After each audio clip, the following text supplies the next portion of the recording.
Bonjour, aujourd'hui nous avons Corinne Riquet qui nous accompagne dans ce masterclass de CIGAP.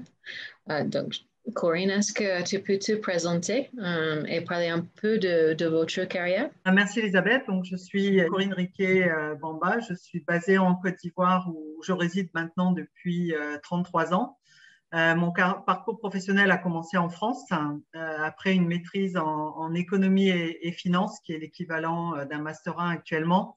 Je me suis dit que l'enseignement de l'économie pourrait bien être ma vocation et donc j'ai commencé à enseigner dans un lycée. Je me suis rendu compte assez vite que ça ne pouvait pas être l'activité professionnelle dans laquelle je souhaitais réellement m'investir à long terme. Et puis, par ailleurs, j'étais très intéressée et préoccupée par les questions liées à la pauvreté et les questions de développement en Afrique. Donc, je me suis remise aux études pour ce qui était à l'époque un DESS, l'équivalent d'un Master 2 actuellement, et en économie du développement, spécialisée en évaluation de projets de développement au CERDI à Clermont-Ferrand en France. Et après l'obtention de mon diplôme, j'ai travaillé à Paris dans une ONG de développement, Terre des Hommes. Et mon travail au sein de cette ONG portait sur l'accès des micro et petites entreprises au financement. Alors évidemment, j'étais très intéressée à découvrir l'Afrique et à y travailler. Donc, je me suis engagée en tant que volontaire dans une association française qui s'appelait à l'époque l'Association française des volontaires du progrès, un peu l'équivalent des Peace Corps aux États-Unis. Et l'on m'a affectée en Côte d'Ivoire sur un projet de mise en place d'un marché de gros pour la commercialisation de produits vivriers dans une petite localité au nord-est d'Abidjan. Donc là, j'ai travaillé avec des producteurs qui étaient essentiellement des femmes, avec des commerçants, des transporteurs, pour tenter d'organiser la commercialisation et de fédérer en fait tous ces acteurs autour d'un marché, ce qu'il a fallu mettre en place à partir de zéro. Et ça a été véritablement très formateur, très prenant, très difficile aussi pour amener en fait tous ces acteurs à passer de pratiques informelles et de relations interpersonnelles à un système organisé basé sur la transparence des prix. Un vrai challenge. Les questions de financement aussi n'étaient pas absentes et nous avions à l'époque essayé de mettre en place un petit dispositif interne ad hoc sur ce marché pour que les productrices puissent être payées immédiatement plutôt que les produits ne leur soient achetés à crédit. Donc, à la fin de mon contrat, on m'a proposé un poste à Abidjan pour la mise en œuvre d'un programme de microcrédit pour les acteurs du secteur informel en milieu urbain et périurbain. Et là aussi, donc, il s'agissait de démarrer ce programme depuis zéro, avec un montage assez complexe qui avait été conçu antérieurement à mon arrivée, puisque le crédit devait être fait par des associations ayant chacune un public différent et aussi varié que d'anciens prisonniers en réinsertion, des femmes aidées par une association caritative locale, ou encore des membres d'une église aidés dans leurs activités économiques. Donc, vous pouvez imaginer la difficulté d'essayer de construire quelque chose de pérenne avec un tel montage. Donc, il a fallu faire évoluer les choses pour mettre en place une institution de microcrédit formelle, ce qui a été un long parcours. Et malheureusement, nous n'avions pas toujours les ressources financières au bon moment pour le faire, parce qu'on dépendait de financement de bailleurs de fonds. Et le coup d'État de 1999 en Côte d'Ivoire est arrivé à un moment où nous n'avions pas fait totalement aboutir le processus, alors que les financements des bailleurs de fonds ont été suspendus à un moment donné. Donc c'est un grand regret en fait de ne pas avoir pu faire aboutir cette institution avant que mon contrat se termine. Et ensuite, j'ai opté pour la consultance dans le domaine de la microfinance et c'est comme ça que ma carrière de consultante a démarré, avec des premières opportunités de mission pour le Fonds international pour le développement agricole, le FIDA. Le FIDA, ça a été véritablement une aventure passionnante, je dirais, parce que donc, le FIDA cherche évidemment à intervenir dans les zones les plus démunies. Et donc, je suis allée à la rencontre de personnes dans des zones rurales véritablement reculées au fin fond du Congo, de la Guinée ou du Tchad, pour ne citer que ces pays. où donc j'avais des entretiens avec les populations, en particulier des femmes, pour comprendre quelle était leur vie financière, quels étaient leurs besoins en services financiers, et essayer de trouver des solutions adaptées. Donc, c'était vraiment à chaque fois des moments d'échange assez exceptionnels. Et le regret ou la frustration dans ce travail, c'était vraiment la difficulté de pouvoir trouver des solutions adaptées avec les institutions financières formelles, que ce soit des banques ou des institutions de microfinance qui étaient très réticentes à s'investir en fait dans d'avoir une meilleure compréhension des besoins de ces segments et après le développement d'une offre de services financiers adaptés. Donc finalement, souvent de longues discussions qui n'aboutissaient pas et dans ces cas, les seules solutions de mécanismes de financement qui pouvaient être mises en place, c'était des solutions autogérées. C'était véritablement la seule solution sur laquelle on aboutissait. En parallèle, donc, je travaillais aussi avec le programme CAPAF, de formation des acteurs de la microfinance en tant que formateur et formatrice de formateurs. Et en 2018, donc, j'ai commencé à travailler pour le SIGA, pour lequel je travaille l'essentiel de mon temps actuellement. Et donc, en 2008, donc à cette époque, c'était véritablement le début du mobile money.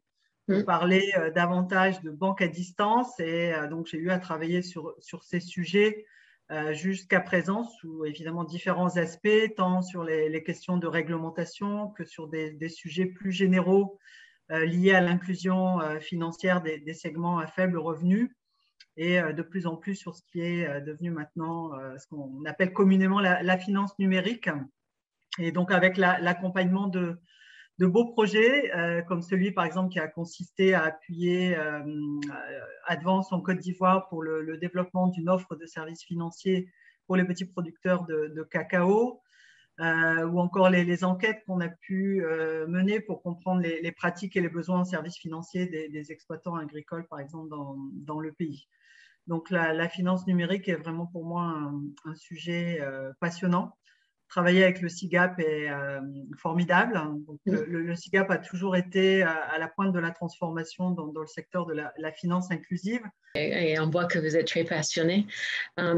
Si vous pouvez faire quelque chose différemment, qu'est-ce qu'aurez-vous fait? Je pouvais revenir en arrière, ce que j'aurais fait différemment, peut-être pour ce programme de microcrédit au secteur informel, il aurait sans doute été nécessaire de remettre en cause plus rapidement le montage initial pour aller plus rapidement vers la création d'une institution de microfinance formelle qui aurait pu donc atteindre un niveau de viabilité plus avancé, plus rapidement. Un autre regret peut-être, c'est que la finance numérique et le mobile money n'était pas encore développé au moment où je réalisais toutes ces missions, notamment pour le FIDA auprès de ces segments exclus de populations dans les zones rurales. Et je me dis que si on avait effectivement tous les outils numériques actuellement en place, ça aurait peut-être pu permettre de trouver des solutions innovantes et d'engager davantage en fait les institutions financières à s'intéresser à ces cibles. Même si je sais que dans des pays comme le Tchad ou le Niger, par exemple, l'adoption du mobile money en zone rurale est encore très faible et que des efforts importants sont encore nécessaires pour accélérer l'inclusion financière. Donc, les solutions ne sont évidemment pas aussi évidentes que ça, mais je pense que ça aurait donné plus d'opportunités en fait, de trouver des solutions.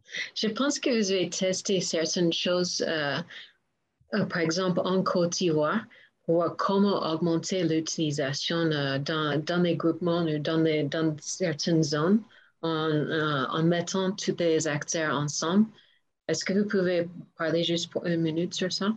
Oui, donc je relatais tout à l'heure, par exemple, l'expérience avec Advance, donc ce projet qu'on a accompagné au niveau d'Advance pour trouver effectivement des solutions pour permettre à ces petits producteurs de cacao qui ne sont dans leur large majorité pas financièrement inclus, donc trouver des solutions grâce à la finance numérique.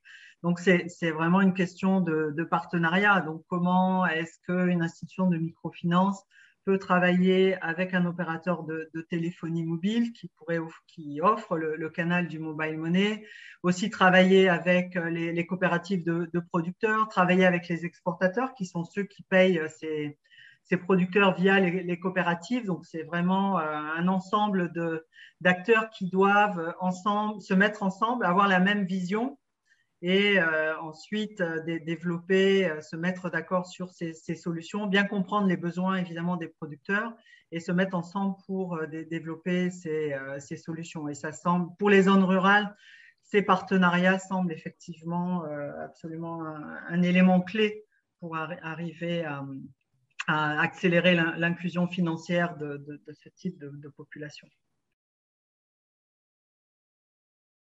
En tant que facilitateur clé en Afrique, comment vous voyez les évolutions et le site pour les finances inclusives? Le contexte actuel de la pandémie, en particulier, et son impact sur le secteur de la finance inclusive, et ce qui pourrait ou devrait être mis en place pour renforcer le rôle de la finance inclusive, en particulier vis-à-vis des segments vulnérables de la population. Ce qu'on a pu voir avec les enquêtes réalisées jusqu'à ce jour auprès des institutions de microfinance, qui évidemment jouent un rôle important auprès de ces segments de la population, c'est que le secteur a été impacté par cette crise et continue de gérer cette situation difficile. Mais quand même, le secteur globalement a été résilient et se remet progressivement. Parce que si on se souvient bien, dans les débuts de la pandémie, en fait, il y avait une crainte importante que le secteur de la microfinance allait faire face à une pénurie de liquidités. Et donc, fort heureusement, ça ne s'est pas produit. Et ça a permis aussi de recentrer un peu l'attention sur les questions liées à la solvabilité et à la gestion des prêts.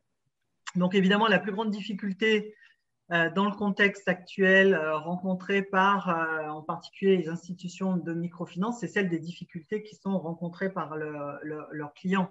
Et donc leur capacité à rembourser les prêts qui étaient en cours au moment où la pandémie est survenue et où les gouvernements ont pris des mesures de restriction comme on le sait. Donc, évidemment, ça se reflète sur la qualité du portefeuille des IMF qui s'est dégradé en 2020 et qui, au début de l'année aussi, continuait toujours à se dégrader. Et les IMF doivent continuer à gérer cette situation. Et l'impact est davantage visible ou perceptible pour les IMF de petite et de moyenne taille qui enregistrent des ratios de risque vraiment supérieurs aux grandes IMF et supérieurs à la situation d'avant la pandémie. Donc, c'est un vrai défi pour elles.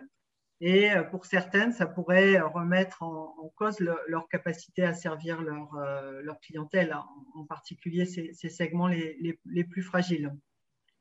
Donc, je dirais le plus grand défi du moment, c'est la poursuite de l'accompagnement par les IMF de leurs clients de manière adaptée, afin d'une part qu'ils puissent faire face à leur échéance de remboursement pour ceux qui en ont, et puis aussi aider les clients en général à faire redémarrer leur activité, à atteindre le niveau d'avant la pandémie grâce notamment à l'accès au crédit. Donc le rôle des IMF qui vise le secteur informel, qui vise les petites et moyennes entreprises et aussi les acteurs du monde agricole est vraiment essentiel à la reprise économique, quand on sait que la majorité des emplois en Afrique subsaharienne est dans le secteur agricole et informel.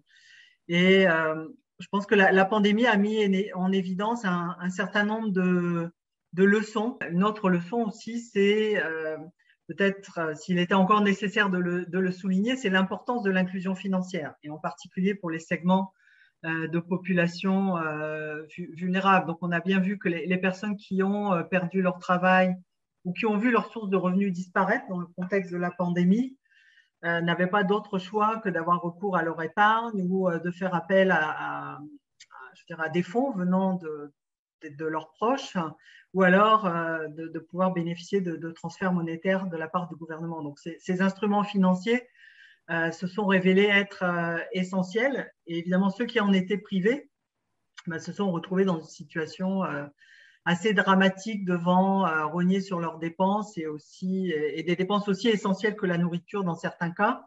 Et les femmes ont été très exposées dans ce contexte. J'ai eu la chance de pouvoir m'entretenir avec différents acteurs au Niger, notamment des femmes vivant en zone rurale, dont les maris, en fait, au moment de la pandémie, étaient en dehors du village, puisqu'ils avaient émigré, comme ils émigrent chaque année de manière temporaire, en saison sèche, pour trouver une source de revenus alternatifs et pouvoir subvenir aux besoins de la famille.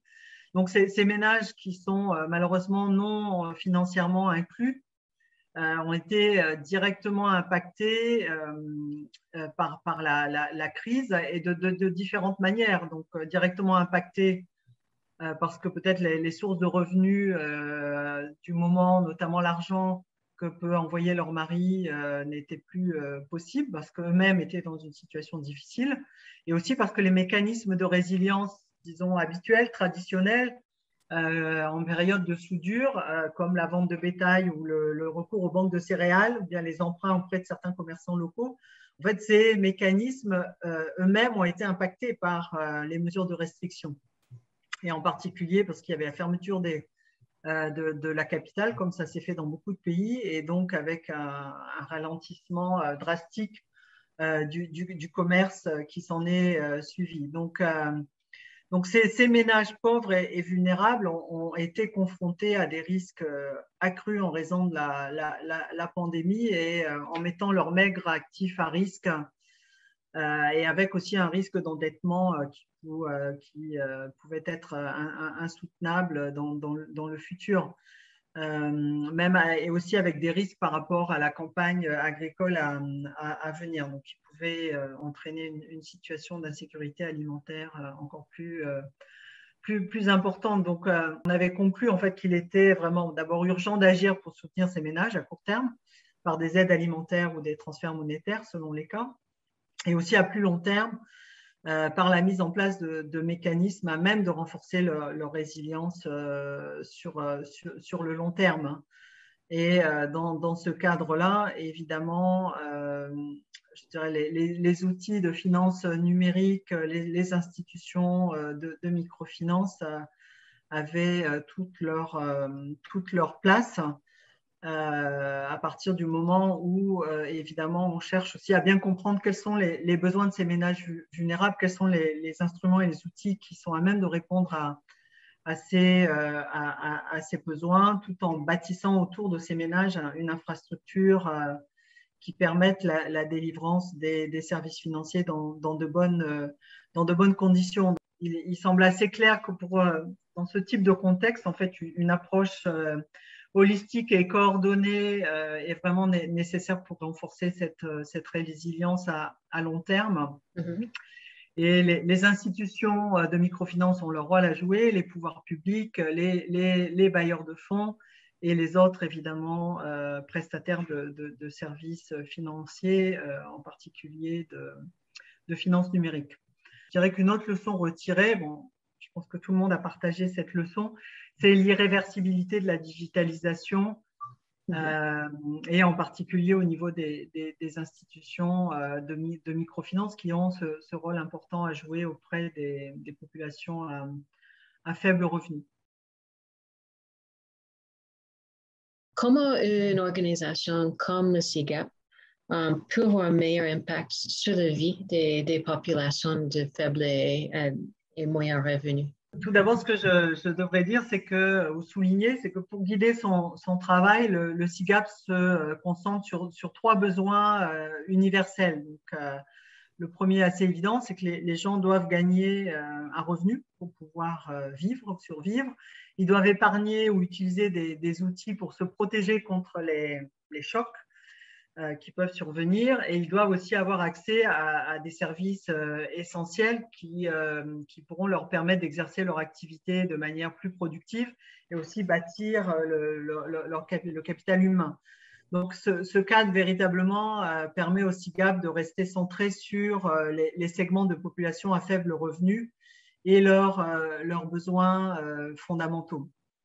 Et en fait, ce que je voudrais partager ici, c'est ce qu'a partagé récemment notre directrice générale, Greta Bull, qui a récemment posté un blog sur notre site pour définir un peu les 5 domaines sur lesquels en fait, la communauté de l'inclusion financière, donc y compris le SIGAP, devrait se concentrer ou de concentrer son attention dans les années à venir. Et donc, le premier aspect, j'avais un peu peut-être abordé déjà, porte sur le fait que toute la communauté, nous devons nous assurer que les personnes à faible revenu et vulnérables font réellement partie de l'économie numérique. Le risque d'exclusion, on le sait, existe, hein, et en particulier pour tous ceux qui n'ont pas accès à un téléphone ou n'ont pas d'accès à Internet. Et donc, le risque d'exclusion, il n'est pas seulement pour l'accès aux services financiers, mais aussi pour d'autres opportunités qui peuvent être éducatives ou d'accès au marché, par exemple, pour ne citer que celle-là.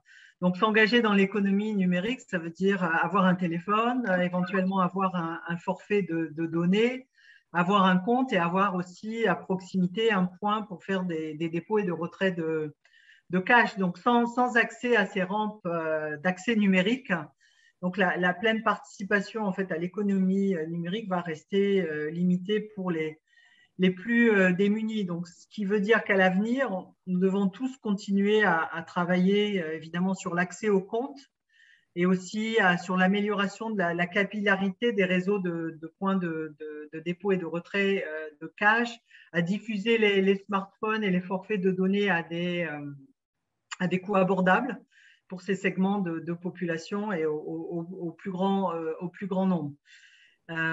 Donc, ça veut dire aussi veiller à réduire l'écart persistant entre les hommes et les femmes dans l'accès aux comptes et au téléphone, puisqu'on sait que des gaps existent entre les hommes et les femmes. Donc, ça, c'est un peu le premier aspect sur lequel on doit continuer d'avoir notre attention, parce qu'on n'y est pas encore.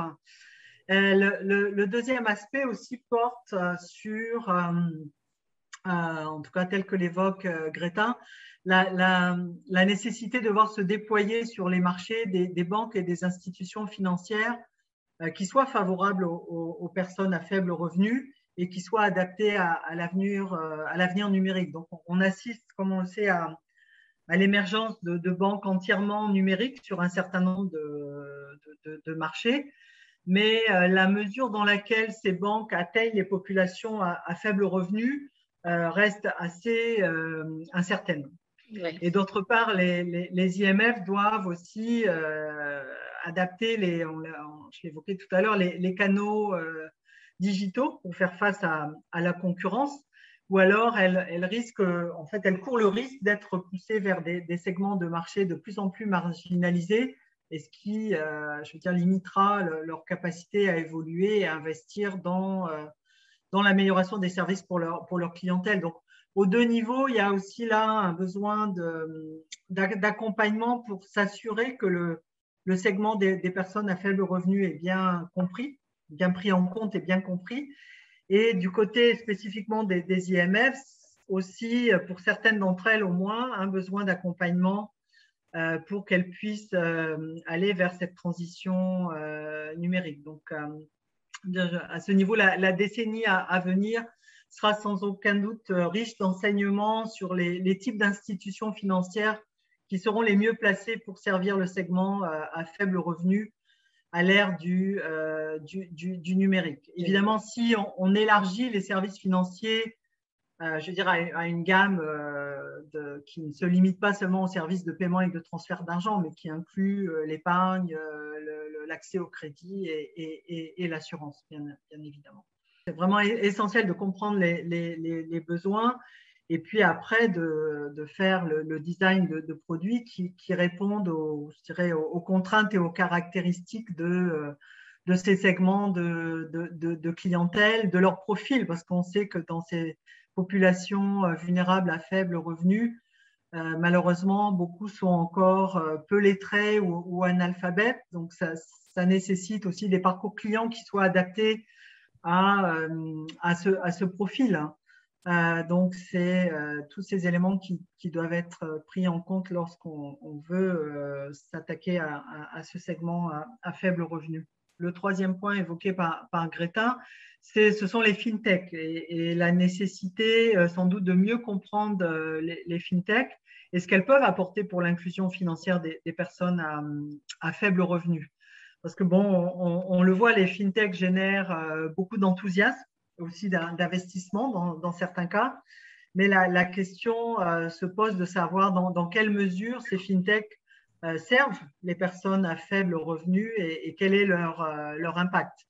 Donc, les enquêtes récentes qui ont pu être menées dans ce domaine semblent ne pas encore apporter vraiment d'éléments très tangibles à ce niveau. Bon, ce qui ne veut pas dire que la fintech demain ne va pas jouer un rôle important, mais pour l'instant, les preuves de leur capacité à servir ces populations à faible revenu et d'avoir un impact positif sur leur accès aux services financiers, sur l'amélioration de leurs conditions de vie n'est pas encore démontrée. Le SIGAP a travaillé avec GOGLA, qui est l'association de l'énergie hors réseau, pour aider à élaborer un code de conduite pour des prêts responsables et donc pour permettre effectivement des résultats positifs pour ces clients qui ont recours à ce type de système. Donc, tout cet accompagnement est important. Et je voudrais souligner un autre type de fintech parce que c'est un sujet d'actualité important. Ce sont celles qui s'investissent dans l'offre de crédit numérique ou qui, en partenariat avec des opérateurs de téléphonie mobile, offre en fait tout l'aspect, je dirais, technique de scoring. Et là, on voit que les résultats peut-être sont moins évidents, sont moins tranchés, même si on peut raisonnablement affirmer que le crédit à la consommation à court terme est évidemment un outil important de résilience. Si on a besoin d'argent en cas d'urgence, le crédit numérique est un moyen rapide et facile d'obtenir cet argent, mais on voit aussi que ces crédits à la consommation sont chers et parfois sont sujets à abus. Et l'industrie du crédit numérique peut-être a fait moins pour intégrer des garde-fous dans ces pratiques de prêt. Donc, alors que ces solutions sous différentes formes, hein, notamment dans le cadre du e-commerce par exemple, sont appelées à se développer ou encore via les réseaux sociaux, il est vraiment important que les acteurs, y compris les bailleurs de fonds ou d'autres types d'acteurs qui pourraient accompagner ces solutions, vraiment se posent trois questions fondamentales. Est-ce que cela sert aux personnes à faible revenu? Est-ce que ça fournit quelque chose dont ils ont vraiment besoin? Et est-ce que ce service est fourni de manière responsable? Donc, une plus grande attention à l'impact et aux pratiques commerciales responsables est véritablement crucial pour ce type de produit qui, de toute façon, est appelé à se développer. Peut-être juste un point à ajouter dans les deux derniers domaines sur lesquels effectivement le SIGAP et la communauté devraient porter son attention. Il y a celui évidemment de la poursuite de la construction de l'infrastructure numérique pour pouvoir atteindre ces clients à faible revenu, en particulier le réseau d'agents dans les zones rurales qui est essentiel pour pouvoir toucher le dernier kilomètre. Et puis un domaine, je pense, essentiel qui devrait tous retenir notre attention est celui des femmes. Je le disais tout à l'heure, il demeure un gap important entre les hommes et les femmes dans l'accès aux services financiers.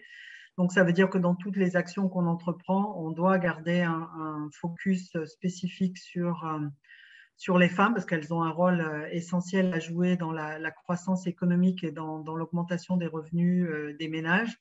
Donc, le SIGAP a une approche genre dans toutes ses activités et dans nos activités de protection des consommateurs que l'on va mener dans la zone UMOA, on a aussi un focus particulier sur les femmes qui font très souvent partie des segments les plus vulnérables. Donc, c'est aussi un élément essentiel à avoir à l'esprit. Vous venez de commencer un nouveau projet dans la région.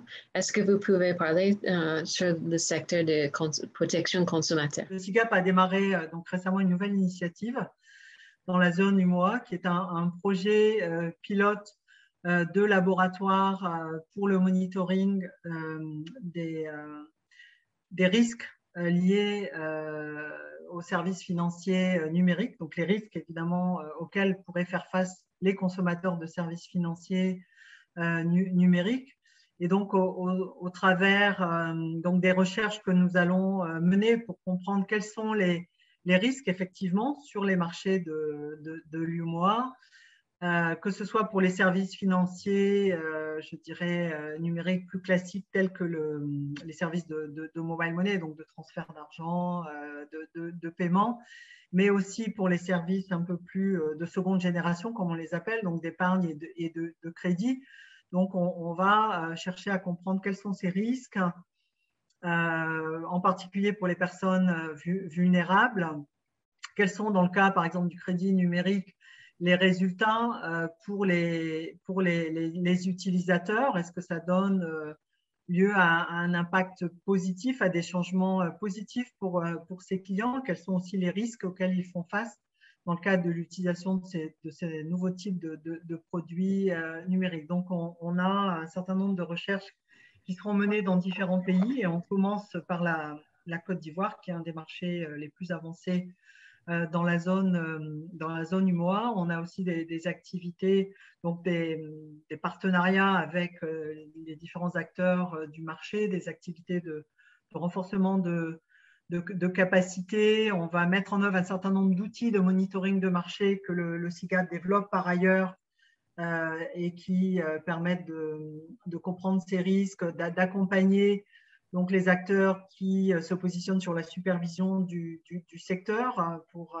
donc les aider à mieux comprendre et mieux surveiller ce secteur. Donc, c'est un ensemble d'activités que l'on va mener et on espère de cette façon pouvoir contribuer à consolider en fait un marché responsable pour les services financiers numériques dans la région, dans la durée, dans le cadre d'une collaboration entre les différents acteurs et un dialogue entre les différents acteurs. Comment, dans le long terme, maintenir et bâtir un marché responsable pour ces services financiers numériques. OK, ben merci pour cette masterclass très rapide.